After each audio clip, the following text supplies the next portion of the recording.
Hello students, welcome once again. तो अपन बात करें रीजनिंग की। रीजनिंग में अपने अभी तक 3 टॉपिक कंप्लीट हो चुके हैं। नंबर सीरीज, कोडिंग, रिकॉर्डिंग और एनालॉजी। तीनों ही अच्छे टॉपिक्स हैं और तीनों के एग्जाम्स में क्वेश्चन देखने को मिलते हैं। ठीक है, तो आज अपन बात करेंगे क्लासिफिकेशन। तो आपको दिख रहा होगा पीछे स्क्रीन पे क्लासिफिकेशन यानी ओड वन आउट। आज अपन बात करेंगे क्लासिफिकेशन की। ठीक है, ये भी क्या है कि उन्हीं तीनों से रिलेटेड है। अभी तक अपन ने जो पढ़ा है ना, नंबर सीरीज और अपने कोडिंग, डिकोडिंग और एनालॉजी, उसी से सिमिलर जो टॉपिक है ये अपना ये है। तो आज अपन अगली कड़ी में पढ़ते हैं अपना आज का टॉपिक, टॉपिक नंबर 4, क्लासिफिकेशन यानी ओड वन आउट। इसमें होता क्या है basically classification odd one out में? इसमें होता ही है कि आपको 4 ऑप्शन दिए हुए होते हैं। जैसे कि 4 ऑप्शन होते हैं, सभी को पता है। उसमें से क्या है, 3 ऑप्शन जो होते हैं ना, वो तो क्या है कि किसी प्रकार से सिमिलर होते हैं। बाकी जो एक ऑप्शन होता है ना, वो उनसे अलग होता है। ठीक है, 4 ऑप्शन जो होते हैं वो होते हैं सेम, और वो 3 ऑप्शन होते हैं सेम, और चौथा ऑप्शन उनमें से किसी प्रकार से अलग होता है। तो चौथा ऑप्शन जो उन तीनों से अलग होगा उसको अपने को छांटना होता है, और वही क्या अपना करेक्ट आंसर हो जाएगा। ठीक है, अब अपन बात कर रहे थे जैसे टाइप्स की। बाकी अभी अपन ने 3 टॉपिक्स कंप्लीट किए हैं, तीनों में अपन ने क्या क्या टाइप्स देखे, फिर उनके एग्जाम्पल्स किए, फिर नेक्स्ट क्वेश्चन प्रैक्टिस किए। ठीक है, लेकिन क्लासिफिकेशन में ऐसा कुछ नहीं है। क्लासिफिकेशन का कोई टाइप नहीं है। क्लासिफिकेशन में आपको कहीं से कुछ भी क्वेश्चन पूछ सकते हैं। ठीक है, जैसे मान लो कि आपको 4 ऑप्शन दे दिए कि सचिन, सहवाग, सौरव गांगुली, और चौथा कोई भी फुटबॉल का नाम दे दिया, जैसे सुनील छेत्री, कोई भी नाम दे दिया। तो 3 खिलाड़ी क्या हो गए क्रिकेट से संबंधित, एक खिलाड़ी क्या हो गया फुटबॉल से संबंधित। तो जो फुटबॉल से संबंधित होगा वो अपना राइट आंसर हो जाएगा। इस प्रकार से इसमें कहीं से भी क्वेश्चन दे सकते हैं आपको, कहीं से भी। ठीक है, हिस्ट्री, पॉलिटी, ज्योग्राफी, कहीं से भी क्वेश्चन दे सकते हैं, इंग्लिश वगैरह से। और बाकी जो अपने लेटर्स क्लस्टर, वो लेटर क्लस्टर आता है इसमें, लेटर से संबंधित वो तो है इसमें। चलो क्वेश्चन प्रैक्टिस करते हैं अपन फटाफट। देखो लेटर क्लस्टर वाला क्वेश्चन से अपन स्टार्ट करते हैं। देखो इसमें क्या होता है, इसमें क्या है कि अपने रिलेशन ढूंढना है। वही अपना जो अपनी कोडिंग डिकोडिंग जिसने, जिसको अच्छे से समझ में आ गई, जिसने अच्छे से ध्यान दे के पढ़ा है, वो इन लेटर क्लस्टर वाले क्वेश्चन में अटकेगा नहीं। एंड इसमें क्लासिफिकेशन में लेटर्स वाले क्वेश्चन होते हैं ना, वो बहुत ईजी होते हैं। सबसे ईजी मान लो यही होते हैं। अब देखो जैसे फर्स्ट क्वेश्चन है, इसमें देखो क्या है, पी एस दिया हुआ है अपने को। क्या दिया हुआ है, पी और एस। इसके बीच में कितने वर्ड आ गए अपने, क्यू और आर, 2 वर्ड का गैप दे के लिखा है ना। फिर आई और एल, आई और एल के बीच में क्या आ जाएगा, जे और के, 2 वर्ड का गैप दे के लिखा है। ठीक है, ए और डी, ए और डी के बीच में भी 2 लेटर का गैप दे के लिखा है, बी और सी। फोर्थ जो है डी और एफ, इसमें क्या है कि एक ही लेटर का गैप दे के लिखा है इन्होंने। क्या किया इन्होंने, ये अपना जो करेक्ट आंसर हो जाएगा डी। क्या किया इन्होंने, पी और एस लिख रखा है यानी बीच में 2 का गैप दे के लिखा है। आई और एल लिखा है यानी बीच में 2 का गैप दे के लिखा है। ए और डी लिखा है यानी बीच में 2 का गैप दे के लिखा है। टी और एफ लिखा है यानी बीच में एक का ही गैप है यहाँ पे। तो ये जो है ना, ये बाकी 3 से अलग है। इन तीनों में सिमिलरिटी क्या है कि बीच में 2 का गैप है, इसमें एक का ही गैप है। ये जो अपना करेक्ट आंसर हो जाएगा। जैसा कि मैंने बताया 3 ऑप्शन सेम होते हैं। ये तीनों जो है ये सेम है। क्यों सेम है, क्योंकि बीच में इनके 2 का गैप है। और चौथा क्या है, इनसे अलग है। क्यों, क्योंकि इनके बीच में एक का ही गैप है। इस प्रकार से ये क्वेश्चन होते हैं लेटर क्लस्टर वाले। ठीक है, वेरी इजी क्वेश्चन। अब चलते हैं नेक्स्ट में। देखो नेक्स्ट में क्या होता है, A F K, H M R, D I N, N S W.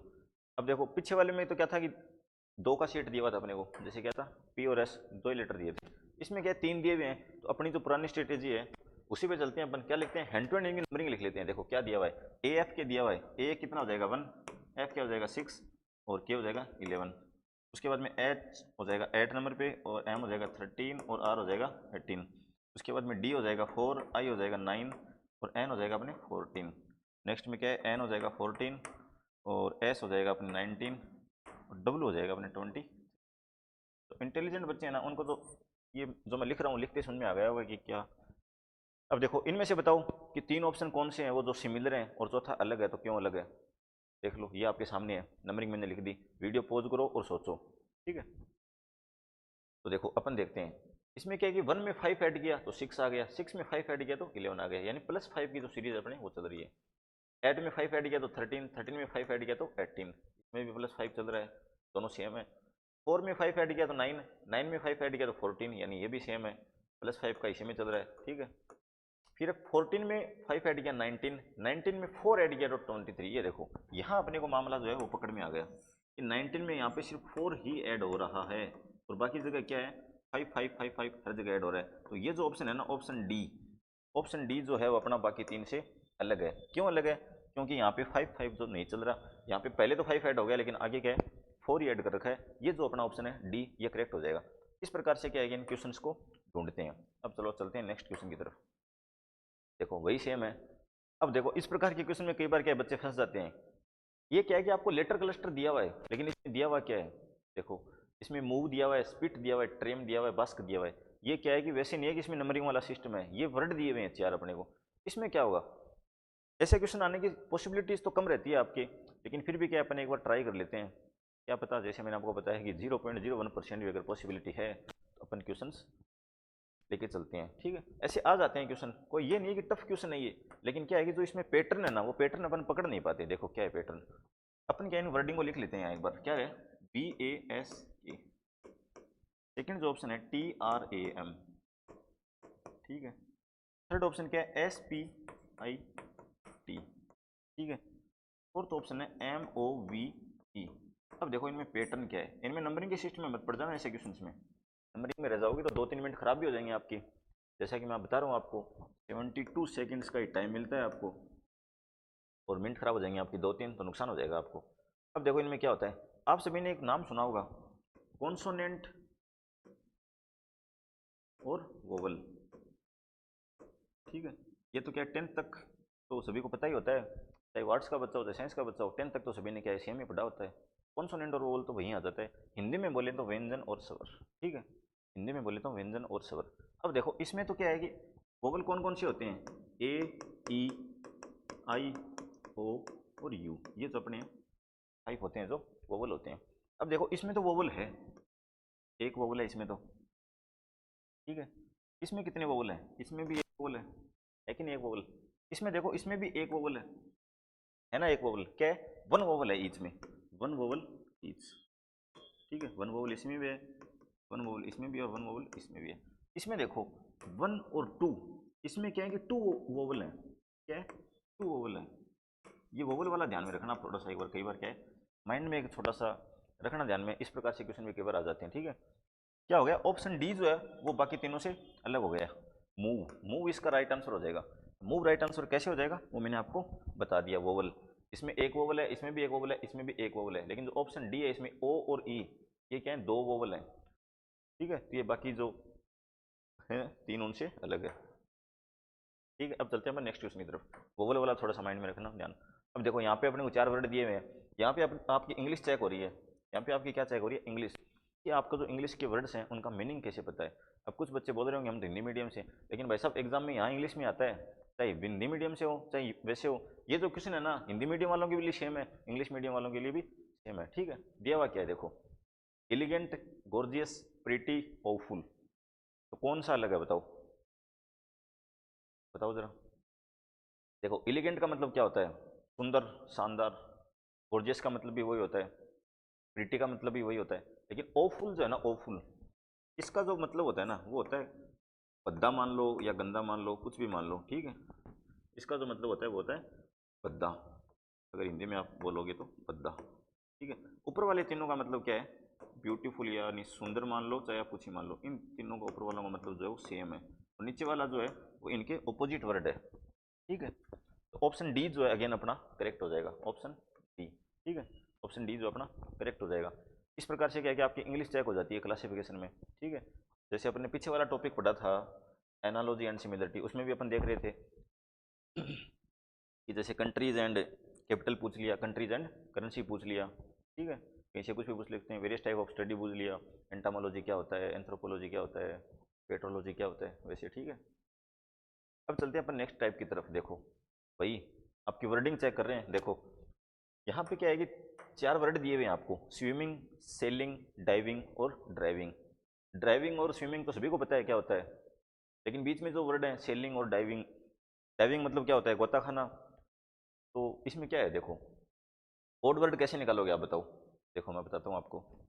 तो स्विमिंग, सेलिंग और डाइविंग है ना, स्विमिंग, सेलिंग और डाइविंग, ये तीनों जो है ना ये है वाटर से रिलेटेड, क्या है, वाटर से रिलेटेड है। घर पे जाके इनकी मीनिंग सर्च कर लेना आप एक बार चाहो तो।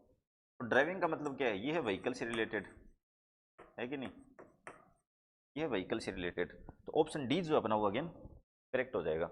स्विमिंग, सेलिंग और डाइविंग ये तीनों जो है ना ये हैं अपने वाटर से रिलेटेड, यानी पानी के अंदर ये गतिविधियां होती हैं, और ड्राइविंग जो है वो अपने व्हीकल से रिलेटेड है, ठीक है। तो ये सब बातें हैं, ड्राइविंग जो इनमें अलग हो जाएगा, ठीक है। अब अपन चलते हैं नेक्स्ट क्वेश्चन की तरफ, क्वेश्चन नंबर 6। ये देखो यहाँ पे जो अपना नंबर सीरीज वाला कंसेप्ट है वो काम आएगा, देखो एक दूसरे से टॉपिक किस प्रकार जुड़े हुए हैं। रीजनिंग की खूबसूरती देखो आप, एक टॉपिक से रिलेटेड, ठीक है। अगर आपने एक भी टॉपिक मिस कर दिया तो ये समझ लो आपके, ये नहीं है कि वो सिर्फ वही टॉपिक मिस होगा, आगे आने वाले टॉपिक में भी आपको प्रॉब्लम्स होगी, ठीक है। तो देखो यहाँ पे दिया 25, 33, 77 और 99, ये तो बहुत ईजी क्वेश्चन है। कुछ बच्चों को समझ में आ भी गया होगा, कुछ को नहीं आया है, तो उनके लिए बताऊंगा मैं, ठीक है। देखो इसमें क्या है कि आप क्लासिफिकेशन में एक चीज़ ध्यान रखना, वो चीज़ है डिविजिबिलिटी। इसके इसके ऊपर बेस्ट क्वेश्चन आने की आपकी बहुत ज़्यादा संभावना है। डिविजिबिलिटी यानी क्या होता है? डिविजिबिलिटी यानी होता है भाग, ठीक है। हिंदी के बच्चों के लिए बता देता हूँ, भाग यानी डिवाइड, डिविजिबिलिटी, ठीक है। अब देखो डिविजिबिलिटी क्या होती है। अब देखो इसमें क्या है कि आपको दिए हुए हैं 25 दिया हुआ है, 33 दिया हुआ है, 77 दिया हुआ है और 99 दिया हुआ है। तो आप देखोगे कि ये जो नीचे वाली तीन संख्या है ना, ये तीनों क्या है कि 7 से डिविजिबल हैं, है कि नहीं? 7 से डिविजिबल नहीं, सॉरी 3 से डिविजिबल है। क्या है? 3 से डिविजिबल है। 3 से क्या ये डिविजिबल? 77 में 3 का भाग जाता है क्या? नहीं, सॉरी सॉरी, एक्चुअली ये है 11 से डिविजिबल। क्या है? 11 से डिविजिबल है ये सब तीनों, नीचे वाली तीन डिजिट जो है 11 से डिविजिबल है। देखो 33 में 11 से जाएगा तो 3 बार जाएगा, इसमें 7 बार और इसमें 9 बार, यानी 3, 7 और 9 टाइम्स जो है डिविजिबिलिटी है इसकी 11 की। लेकिन 25 में क्या है कि आप 11 का डिवाइड नहीं कर सकते, पॉइंट्स में जो वैल्यू आएगी आपकी, ठीक है। तो जो परफेक्ट डिविजिबिलिटी हो रही है वो 33, 77 और 99 इनके साथ है ना, इनकी डिविजिबिलिटी हो रही है। और डिविजिबिलिटी में ध्यान रखना आप, यही संख्याएं 3, 7 और 11 और 13, ये जो मैन संख्या है ना, इनकी डिविजिबिलिटी आपसे चेक करवाते हैं, इनका ध्यान रखना, इन्हीं से ट्राई करना है ऑलमोस्ट, ठीक है। और परफेक्ट स्क्वायर, परफेक्ट क्यूब भी याद रखना, वो भी पूछ सकते हैं, ठीक है। तो ये बात हो गई। नीचे वाली जो तीन संख्याएं वो क्या है? 11 से डिविजिबल हैं, यानी 11 का भाग इनमें जाता है। और ऊपर वाली जो संख्या है ऑप्शन ए, ये आपका करेक्ट आंसर हो जाएगा इसमें। क्यों? क्योंकि इसमें 11 का भाग नहीं जाता है, ठीक है। अब कुछ बच्चे बोल देंगे कि सर 25 जो है वो एक परफेक्ट स्क्वायर है, बाकी तीनों परफेक्ट स्क्वायर नहीं है। ये भी एक हो सकता है, बिल्कुल ये भी हो सकता है, लेकिन ये जो है ना, ये ज़्यादा वो है रिलायबल कि हाँ बाकी तीन में 11 की डिविजिबिलिटी है और ऊपर वाले में 11 की डिविजिबिलिटी नहीं है, ठीक है। अब देखो अपन चलते हैं क्वेश्चन नंबर 7 की तरफ। Select the odd number from the given alternative, वही बात है। अब देखो इसमें, अब देखो बहुत ही अच्छा क्वेश्चन, बहुत ही अच्छा क्वेश्चन। अब जो मैं ये क्वेश्चन करवा रहा हूँ आपको ना, मान लो ऐसा क्वेश्चन एग्जाम में आ गया ना आपके, तो बहुत सारे बच्चों से आप कंपटीशन में एक क्वेश्चन आगे निकल जाओगे सीधा। सोच भी नहीं पाते बच्चे, और बहुत ईजी क्वेश्चन है। सोच क्यों नहीं पाते? क्योंकि उस टाइप के क्वेश्चन किए हुए नहीं होते हैं। अब अपन क्या क्लास में मिलकर ये सब क्वेश्चन कर लेंगे तो आप एग्जाम में ऐसा सोच पाओगे, ठीक है। तो जो बाकी बच्चे हैं, अब देखो बहुत ही अच्छा क्वेश्चन है। देखो क्या क्या दिया हुआ है अपने को, 94 दिया हुआ है अपने को, 35 दिया हुआ है अपने को, 63 दिया हुआ है अपने को और 18 दिया हुआ है अपने को। अब यहाँ चलो मैं बता देता हूँ आपको, एक हिंट दे देता हूँ कि मामला जो है वो स्क्वायर का है, परफेक्ट स्क्वायर का। चलो अब एक बार क्या है, आप वीडियो पॉज करके और सोचो कि इसमें मामला स्क्वायर का कहाँ हो सकता है, ठीक है। वीडियो पॉज करो और सोचो। चलो मैं बताता हूँ आपको कि 94 को अगर अपन ऑपोजिट लिख देंगे तो 49 आ जाएगा ही नहीं आ जाएगा। 35 को अगर ऑपोजिट लिख देंगे तो 53 आ जाएगा। 63 को अगर ऑपोजिट लिख देंगे तो 36 आ जाएगा। 18 को अगर ऑपोजिट लिख देंगे तो 81 आ जाएगा। अब बताओ, अब तो बता देंगे सभी बच्चे कि 53 जो है वो परफेक्ट स्क्वायर नहीं है, 49 जो है वो 7 का स्क्वायर है, 36 जो है वो 6 का स्क्वायर है, 81 जो है वो 9 का स्क्वायर है, ठीक है। ये सब बातें तो हो गई। तो बीच में जो 53 बच गया, ये क्या है कि अपना परफेक्ट स्क्वायर जो है वो नहीं है, तो 35 जो है इसका राइट आंसर हो जाएगा। देखो क्वेश्चन बड़ा इजी था, लेकिन क्या है कि अपनी सोच वहाँ तक पहुँच नहीं पाती है। अब अपन ने क्या है कि ये क्वेश्चन प्रैक्टिस कर लिया, जब आपके एग्जाम में ऐसी डिजिट आपको दिखेंगे तो आपके माइंड में ऑटोमेटिकली आ जाएगा कि सर ने उस टाइम बताया था कि इस तरह की संख्याओं को उल्टा लिखने पे क्या है कि स्क्वायर का मामला जो है वो हो जाता है, ठीक है। अब चलते हैं अपन क्वेश्चन नंबर 8 की तरफ, ठीक है। चलो question number 8, which doesn't belong to the group. बताओ इसमें, बताओ क्या हो सकता है। 53 है, 83 है, 63 है और 73 है। 3 तो लास्ट में सभी के है, ठीक है। इसमें क्या हो सकता है बताओ जरा। 53 है आपका और 83 है, 63 है, और बताओ इसमें क्या हो सकता है, सोचो आप।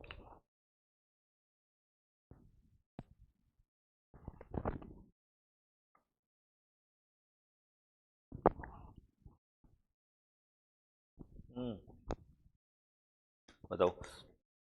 जब मैं आपको नंबर सीरीज के क्वेश्चन करवा रहा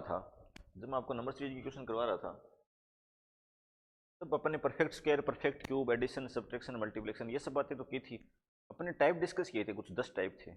उनमें से जो एक टाइप था वो था प्राइम नंबर, यानी अभाज्य संख्या। अभाज्य संख्या का ध्यान रखना भाई साहब। एक तो जो पीछे वाला क्वेश्चन मैंने बताया है कि उल्टा करने पे जो स्क्वायर बन रहा था, और एक ये वाला क्वेश्चन अभाज्य संख्या। इनको क्या है कि बच्चे पकड़ नहीं पाते हैं क्वेश्चंस को, कि पता नहीं क्या होगा, दिमाग है वहाँ तक पहुँच नहीं पाता है, सोच है वो वहाँ तक पहुँच नहीं पाती है। कैसे पहुँचेगी सोच? क्वेश्चन प्रैक्टिस करने से। अब देखो इसमें क्या है कि तीन जो है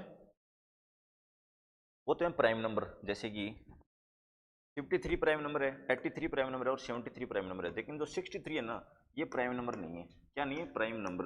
प्राइम नंबर क्या होते हैं वो मैंने आपको बताया हुआ है। प्राइम नंबर यानी हिंदी मीडियम वाले बच्चों के लिए बताऊं तो अभाज्य संख्या। क्या होगा? अभाज्य संख्या। ठीक है, तो अभाज्य संख्या क्या होती है, ये जिसको नहीं पता है वो तो फिर भाई साहब बहुत मेहनत करनी आवश्यकता है उसको। तो 63 देखो, 63 में क्या है कि अपन देखें तो 63 में तो 3 का डिवाइड हो जाता है। 3 का डिवाइड कितनी बार हो जाता है? 21 टाइम। पर अभाज्य संख्या कौन सी होती है? जिसमें खुद के और वन के अलावा, यानी सेल्फ यानी खुद और वन के अलावा किसी का भाग नहीं जाता। लेकिन 63 में क्या है? सेल्फ और वन के अलावा 3 का भाग जा रहा है। इसका मतलब 63 जो आपका करेक्ट आंसर हो जाएगा। ठीक है, और बाकी जो 3 है ना, ट्राई कर लो, चाहे आप किसी का भी इसमें डिवाइड नहीं होगा, क्योंकि ये प्राइम नंबर है, यानी अभाज्य संख्या है। अब देखो इस टाइप के क्वेश्चन क्या है, बच्चे पकड़ नहीं पाते हैं, तो कैसे पकड़ोगे वो मैंने बता दिया आपको। ट्रिक वही है कि भाई सब practice practice practice max man perfect. अब देखो बहुत ही अच्छे क्वेश्चन आ रहे हैं आपके लिए। आप क्या है कि ये मत देखो कि क्वेश्चंस क्या हैं, आप ये देखो कि तरीका क्या चल रहा है क्वेश्चंस को अटेम्प्ट करने का। ठीक है, अब यहाँ तो स्पेशली ध्यान देना, यहाँ भी बच्चे क्या है कि गलती कर देते हैं। मतलब क्या होता है कि समझ में सब कुछ आ जाता है, लेकिन फिर भी क्या है, आंसर नहीं निकाल पाते हैं। देखो ओडोमीटर क्या होता है? ओडोमीटर एक डिवाइस होती है, या इंस्ट्रूमेंट बोल सकते हैं अपन। क्या होता है? इंस्ट्रूमेंट। ओडोमीटर है जो, वो एक इंस्ट्रूमेंट है।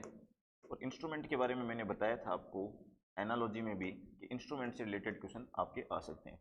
एनालॉजी में तो शायद नहीं आया होगा, लेकिन यहाँ देखो क्लासिफिकेशन में आपके इंस्ट्रूमेंट से रिलेटेड क्वेश्चन आ गया। अब डिस्टेंस क्या है? डिस्टेंस जो है वो उसके मेजरमेंट है। ओडोमीटर जो है वो डिस्टेंस को मेजर करता है। ठीक है, ओडोमीटर जो है वो डिस्टेंस को मेजर करता है। अब देखो नेक्स्ट क्या है? टेम्परेचर, और इधर है थर्मोमीटर। तो थर्मोमीटर जो है वो टेम्परेचर को मेजर करता है, स्केल जो है वो लेंथ को मेजर करता है, और एम मीटर जो है वो करंट को मेजर करता है। साइंस वाले बच्चों को तो बहुत आराम से पता होगा कि एम मीटर जो है वो करंट को मेजर करता है, स्केल जो है वो लेंथ को मेजर करता है, ये तो सभी को पता है, और थर्मोमीटर जो है वो टेम्परेचर को मेजर करता है। तो इसमें आंसर क्या होगा ये बताओ भाई? है तो चारों सही, सही बात है भाई। ओडोमीटर जो है वो डिस्टेंस को मेजर करता है, थर्मोमीटर जो टेम्परेचर को मेजर करता है, स्केल जो है वो लेंथ को मेजर करता है, एम मीटर जो है वो करंट को मेजर करता है। अब मैं जो इशारा कर रहा था ये हाथ से, उसी से समझ में आ जाना चाहिए कि आंसर क्या होगा। आंसर होगा इसका बी। अब कैसे होगा आंसर, देखो मैं बताता हूँ।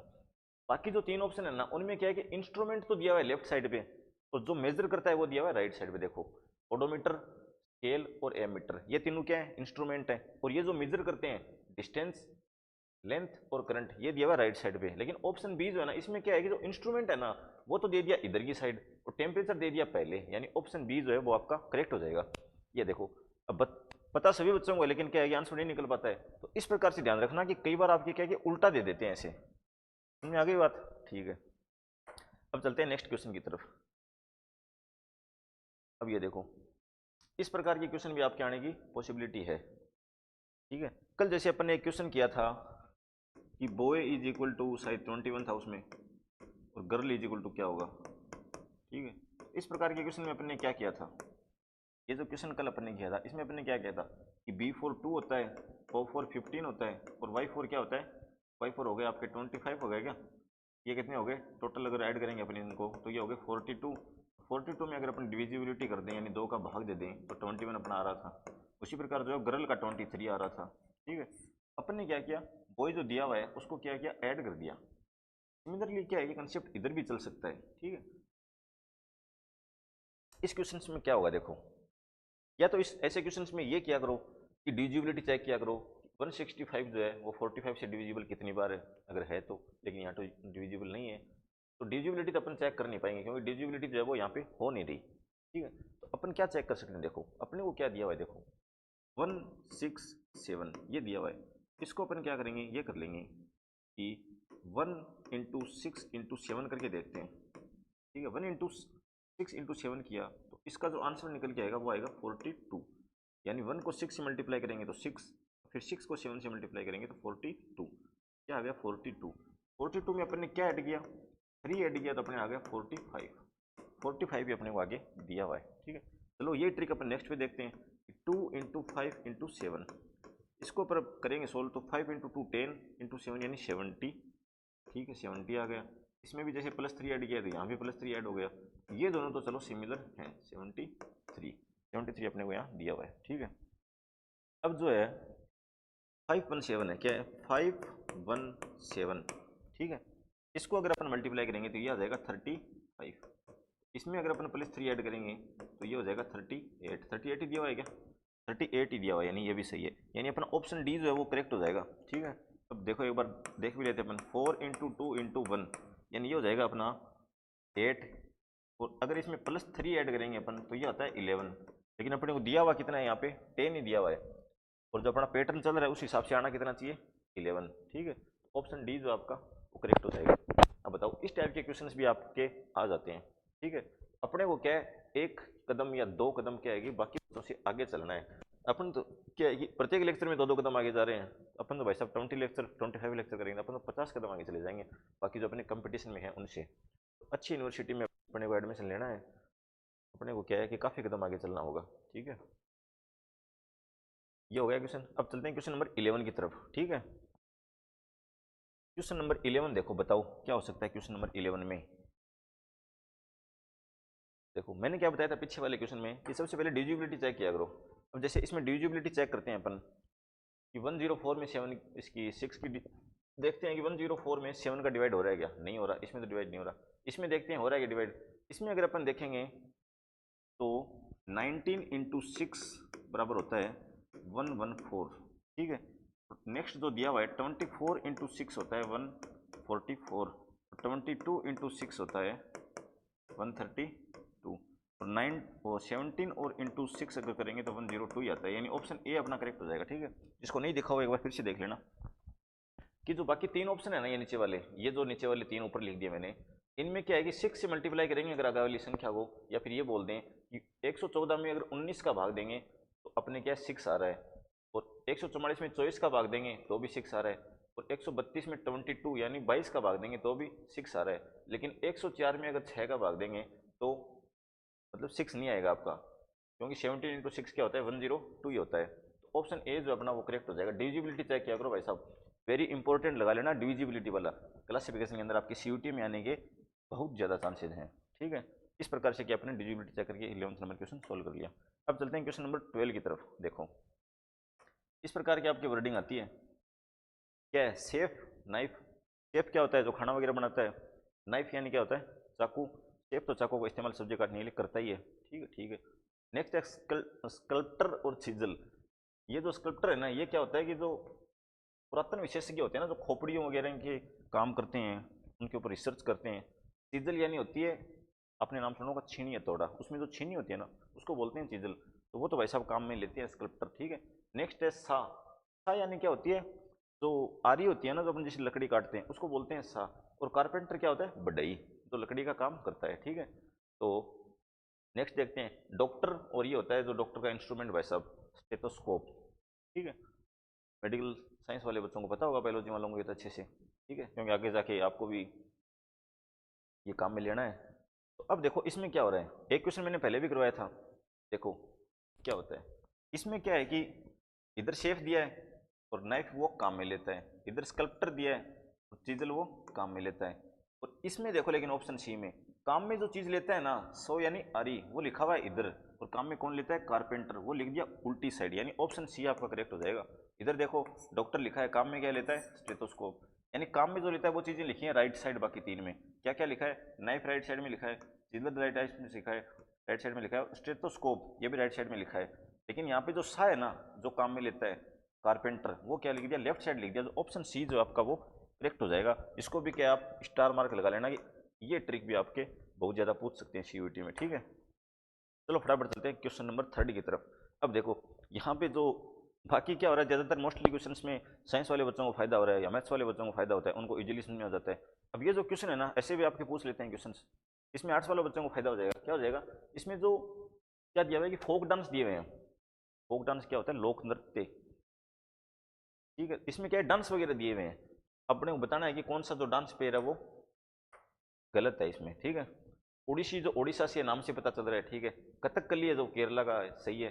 सत्रिया जो है वो आसाम का है, बिल्कुल सही है। भरतनाट्यम, लेकिन भरतनाट्यम जो है ना वो है तमिलनाडु का। भरतनाट्यम कहाँ का है, तमिलनाडु का। तो ये ध्यान में रखना भाई साहब। आप में से भी अगर कोई देश के बड़े बड़े यूनिवर्सिटीज़ में जाएगा, DU, JNU, English and foreign language university, Banaras Hindu university, सबसे पुरानी यूनिवर्सिटी, तो वहाँ पे जाने के बाद में क्या है कि बहुत सारे बच्चों के मन में ख्याल आएगा कि हम भी प्रशासनिक सेवा में जाएंगे, यानी IAS बनेंगे। तो भाई साहब ये जो है ना, IAS बनने के लिए आपको पढ़ना पड़ेगा, चाहे आप साइंस के बच्चे हों, मैथ्स के हों, बायोलॉजी के हों, चाहे किसी के भी हों, ठीक है। चाहे आप BTech कर रहे हो, BSc कर रहे हो, BA ऑनर्स कर रहे हो, BA कर रहे हो, ठीक है। तो ये सब भी है ना आपको पढ़ना पड़ेगा। बहुत सारे बच्चों के मन में क्या है कि बड़ी बड़ी यूनिवर्सिटीज़ में पढ़ते हैं तो ऐसे ख्याल पैदा होते हैं, और बिल्कुल सही है। क्यों, क्योंकि आपका जो यूनिवर्सिटीज़ में दिमाग का लेवल है वो उसी तरह विकसित हो जाता है। तो भरतनाट्यम जो है ना वो तमिलनाडु का डांस है, तो ऑप्शन डी जो है वो आपका करेक्ट हो जाएगा, ठीक है। अब चलते हैं अपन नेक्स्ट क्वेश्चन की तरफ, क्वेश्चन नंबर 14, फटाफट चलते हैं। देखो कोड निकालना है, जैसे मैंने आपको शुरुआत में एग्जाम्पल दिया था, राहुल द्रविड़, सुनील छेत्री, सुनील गावस्कर और विराट कोहली। इसमें क्या है कि राहुल द्रविड़, सुनील गावस्कर और विराट कोहली, ये तीनों तो क्या क्रिकेट से संबंधित हैं। और सुनील छेत्री जो है ना, सुनील छेत्री ये वैसा भारतीय फुटबॉल के सितारे हैं, ठीक है। सुनील छेत्री जो हैं वो भारतीय फुटबॉल के सितारे हैं, ठीक है। भारतीय फुटबॉल को इन्होंने बहुत आगे तक पहुंचाया है, ये फुटबॉल से रिलेटेड है। और बाकी जो तीनों है ना वो किससे संबंधित हैं, क्रिकेट से, ठीक है। बाकी जो तीन हैं वो क्रिकेट से संबंधित हैं। राहुल द्रविड़ जो कि कोच रह चुके हैं भारतीय टीम के, सुनील गावस्कर को सभी जानते ही हैं, और विराट कोहली को तो कौन नहीं जानता, रन मशीन, चेस मशीन, ठीक है, विराट कोहली। तो ये हो गया। बाकी तीन जो क्रिकेट से संबंधित हैं, ये तो क्रिकेट का दिया हुआ है, आपको किसी का भी पूछ सकते हैं, कोई भी चार चीज़ें दे दी, मान लो तीन बायोलॉजी से संबंधित हैं, एक फिजिक्स से संबंधित है, वैसे भी पूछ सकते हैं, आपको कहीं से कुछ भी पूछ सकते हैं क्लासिफिकेशन में, ठीक है। लेकिन इतना ज़्यादा ये है कि आपको पता होगा उन वर्ड्स के बारे में, ये नहीं कि आपने सुने नहीं हो कभी वो वर्ड। अब देखो वहाँ यहाँ पे भी सेम है कि आपको चार ये दिए हुए हैं, हवा महल, आमेर फोर्ट, जंतर मंतर और कुतुब मीनार। इनमें क्या होगा, तो जो राजस्थान के निवासी हैं या जो जयपुर रह रहे हैं, जैसे कि मैं राजस्थान का निवासी हूँ तो मुझे पता है कि हवा महल, आमेर फोर्ट और जंतर मंतर, ये तीनों जो है ना भाई साहब, A, B और C, ये तीनों तो हैं जयपुर में, ठीक है। क्या है, जयपुर में।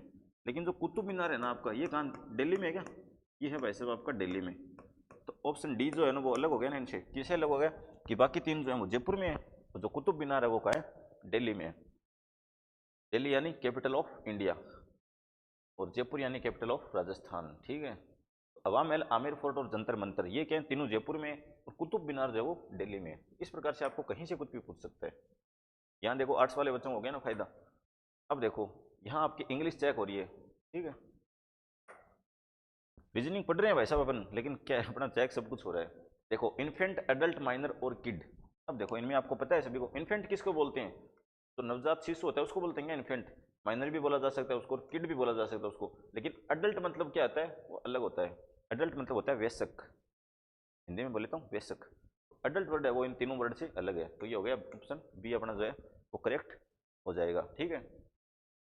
60 नंबर क्वेश्चन अपना ये हो गया। इन्फेंट, माइनर और किड तीनों का मतलब क्या होता है, छोटे बच्चे से संबंधित होता है तीनों का मतलब। और अडल्ट जो होता है वो होता है वयस्क, ठीक है। अब चलते हैं नेक्स्ट की तरफ। देखो फिर से वही है अपना वर्डिंग वाला आ रहा है अपने, कीप, सरेंडर, रिटेन और विथहोल्ड। इनमें से अलग क्या होता है। कीप का मतलब क्या होता है, कीप का मतलब होता है पास रखना। सरेंडर का मतलब क्या होता है कि समर्पण करना, आत्मसमर्पण करना है, समर्पण करना। जैसे कि उसने पुलिस के सामने सरेंडर कर दिया, अपन बोलते हैं ना, अखबारों में पढ़ा भी होगा अपने कि सरेंडर कर दिया, फलाने फलाने गुंडे ने सरेंडर कर दिया। तो वैसा वो सरेंडर का मतलब जो होता है वो होता है समर्पण। रिटेन का मतलब क्या होता है, रिटेन का मतलब भी होता है पास में रखना। रिटेन मतलब रिटेन कर लिया। IPL अगर कोई देखता होगा उसमें क्या है कि जो टीमें होती हैं प्लेयर्स को खरीदती हैं, वो क्या करती हैं, कुछ प्लेयर को रिटेन कर लेती हैं। रिटेन कर लिया मतलब पास में रख लिया। उसके बाद में विथहोल्ड, विथहोल्ड का मतलब भी है कि पास में रखना। तो ए सी और डी इन तीनों का एक ही मतलब है, और बीच में जो बी है ना सरेंडर, सरेंडर का मतलब है समर्पण, ये इन तीनों से अलग हो गया। तो अपना ऑप्शन बी जो है ना वो हो जाएगा भाई साहब करेक्ट। ऑप्शन बी अपना क्या हो जाएगा, करेक्ट हो जाएगा। ठीक है, कीप, रिटेन और विथहोल्ड का मतलब होता है पास में रखना। ठीक है, यानी अपने पास रखना, और सरेंडर का मतलब हो गया समर्पण करना। तो ये सरेंडर जो है बिल्कुल तीनों से अलग हो गया।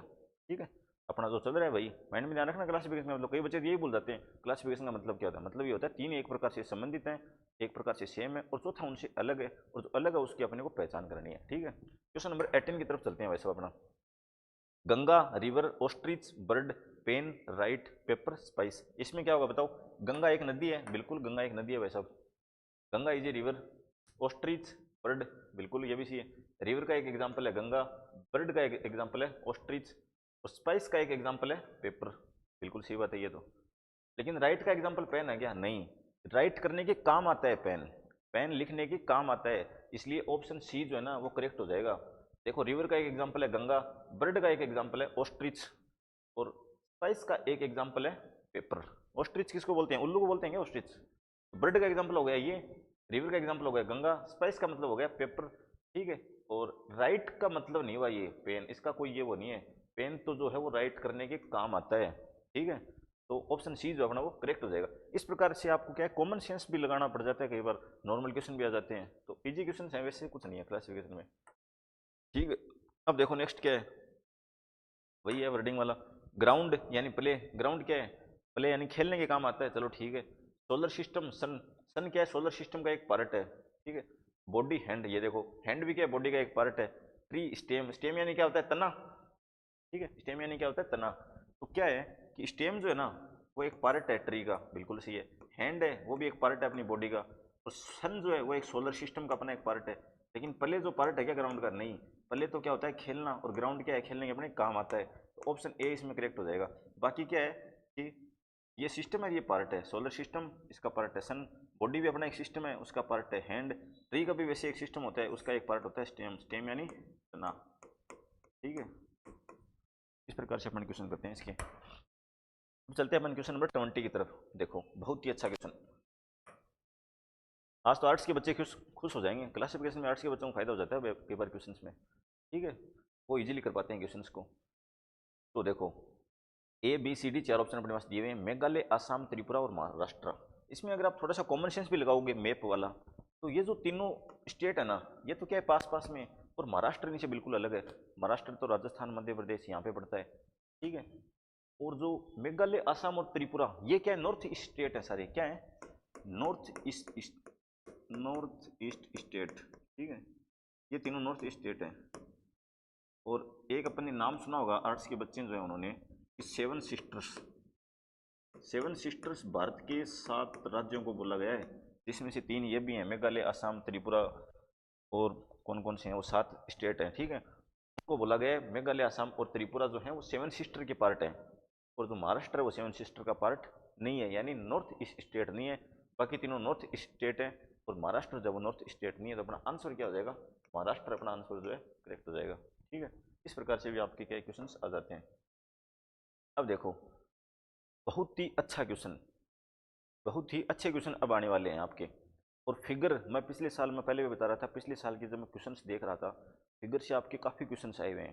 ठीक है, फिगर में आपके काउंटिंग ऑफ फिगर हो गया, कंप्लीशन ऑफ फिगर हो गया। कंप्लीशन ऑफ फिगर यानी आपको 3 आकृति दे दी और चौथी आकृति आपको आधी दे दी, उसको पूरा करना होता है आपको। ठीक है, और काउंटिंग ऑफ फिगर में जैसे आपको मैंने बताया था एक दिन, कोई भी ट्राइंगल दे दिया, मान लो इस प्रकार से कोई भी ट्राइंगल आपको दे दिया, उसमें से पूछ लेते हैं आपको कि भाई साहब कितने ट्राइंगल है इसमें, इसमें वैसा बताओ कितने ट्राइंगल हैं। ठीक है, या फिर स्टार दे दिया ऐसे, या फिर कोई भी मतलब आपको आकृति दे देते हैं, उसमें आपको काउंटिंग ऑफ फिगर यानी कितने ट्राइंगल हैं वो पता करना होता है। अब यहाँ पे भी देखो फिगर है अपने पास। अब इसमें अपने को क्या करना है कि 4 अपने को फिगर दिए हुए हैं, पी, एम, पी और टी। इनमें से कोई एक है जो इन तीनों से अलग है, 3 किसी प्रकार से सेम है, तो वो कैसे सेम है वो अपने को देखना है।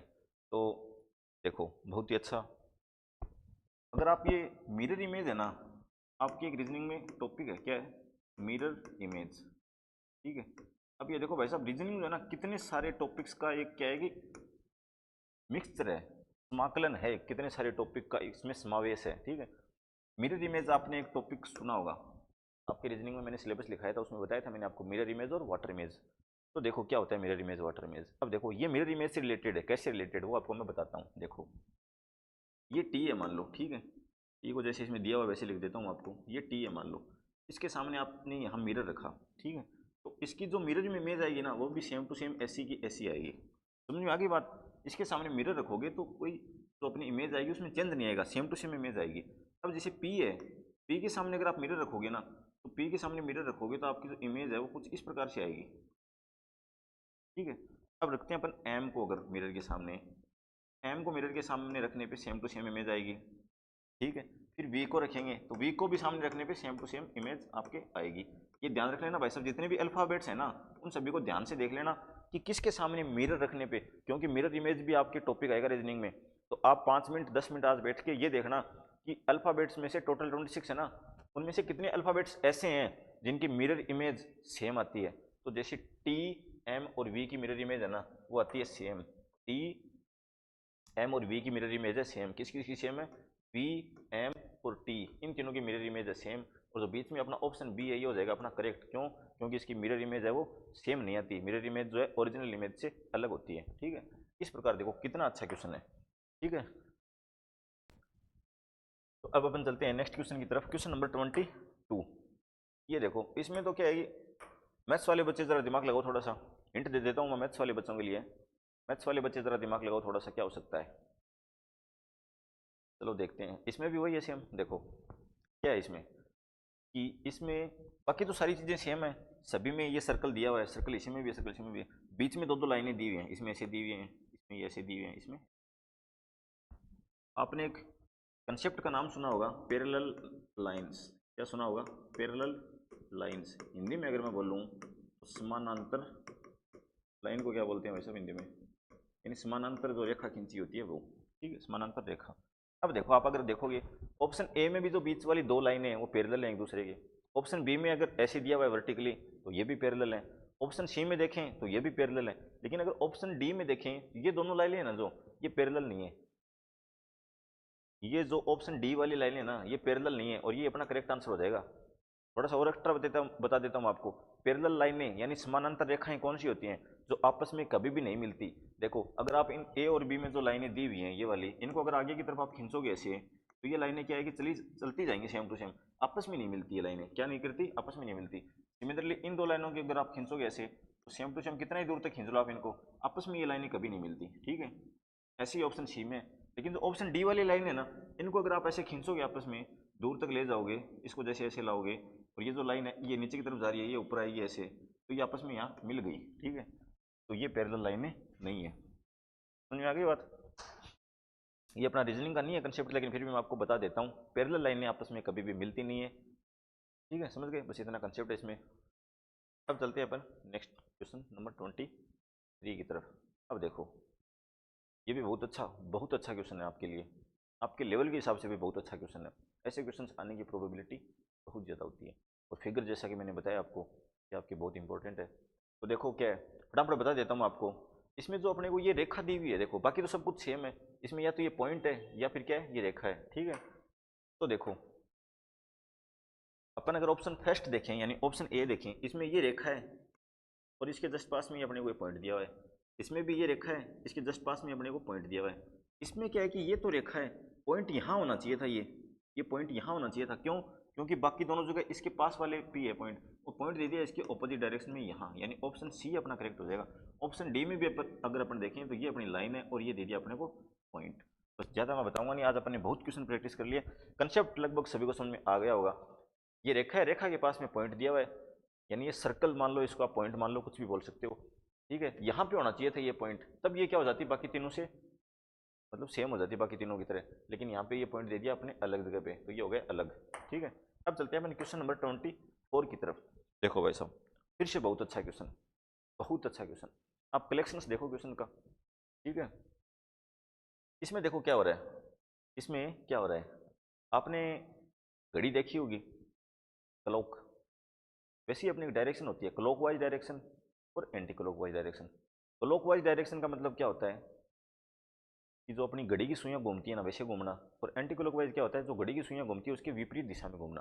देखो अगर आप ये फिगर है ए, इसको अगर ऐसे घुमाओगे, आप कैसे घुमाओगे, ऐसे घुमाओगे तो ये क्या है, ऐसे घूमता है ना, इसको घुमाओगे अगर ऐसे, क्या है ये क्लॉकवाइज ही है, क्या है क्लॉकवाइज ही है, यानी जो घड़ी चलती है वैसे ही चल रहा है, ये भी चल रहा है कि नहीं चल रहा है। ऐसे टाइप के जब भी देखो ना तो समझ लेना क्लॉकवाइज एंटी क्लॉकवाइज है 110%।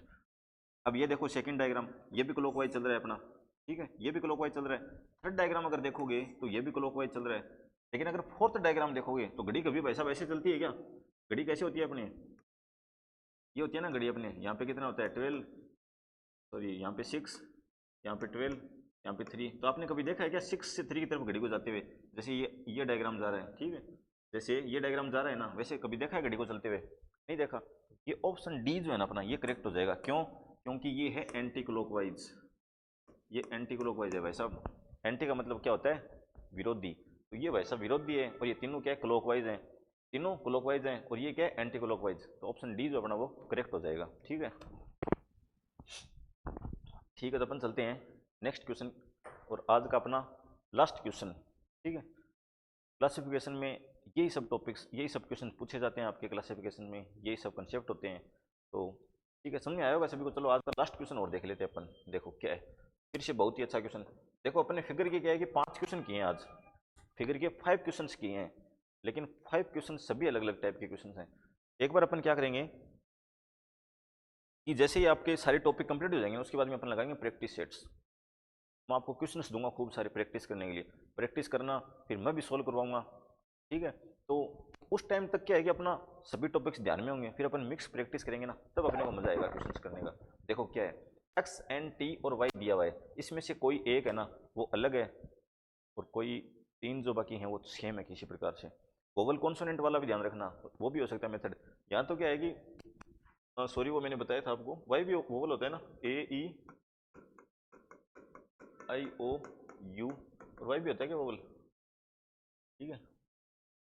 चलो देखते हैं इसमें क्या कंसेप्ट लग रहा है। देखो अगर अपन देखेंगे अक्स को, क्या देखेंगे अक्स को, इसमें क्या है कि 1 एंड 2, 2 लाइन खींचने पे ये वर्ड बन रहा है अपना। यहाँ पे क्या है, एन वर्ड है, तो एन को कितनी लाइन खींचेंगे अपन, 1 2 3 लाइन खींचने पे एन बन रहा है। क्या ये 2 लाइन पे बन रहा है, और ये बन रहा है 3 लाइन पे। चलो नेक्स्ट वाला देखते हैं, टी, टी क्या है, 1 2 लाइन खींचने में बन रहा है। वाई कितने पे बन रहा है, 1 2 2 लाइन खींचने में बन रहा है, बन रहा है कि नहीं बन रहा, 2 लाइन पे बन रहे हैं। और ये जो बीच वाला ऑप्शन बी है, ये बन रहा है अपना 3 लाइन खींचने में, तो ऑप्शन बी आपका करेक्ट हो जाएगा। समझ गए बात को? देखो जैसा कि मैं बता रहा था कि सोच ही नहीं पाओगे आप, लेकिन आप प्रैक्टिस करोगे ना तब जाके वहाँ सोच पाओगे। आप पढ़ोगे अच्छे से, सुनोगे बातों को अच्छे से, समझोगे, तब जाके आप क्वेश्चन जो है कर पाओगे। तो आज तो अपना 25 क्वेश्चन हो गए, अपना टाइम भी हो चुका है ऑलमोस्ट। तो ठीक है, अपन मिलते हैं नेक्स्ट क्लास में। नेक्स्ट जो अपना टॉपिक होगा वो क्या होगा, नेक्स्ट जो अपना टॉपिक होगा वो होगा डायरेक्शन एंड डिस्टेंस।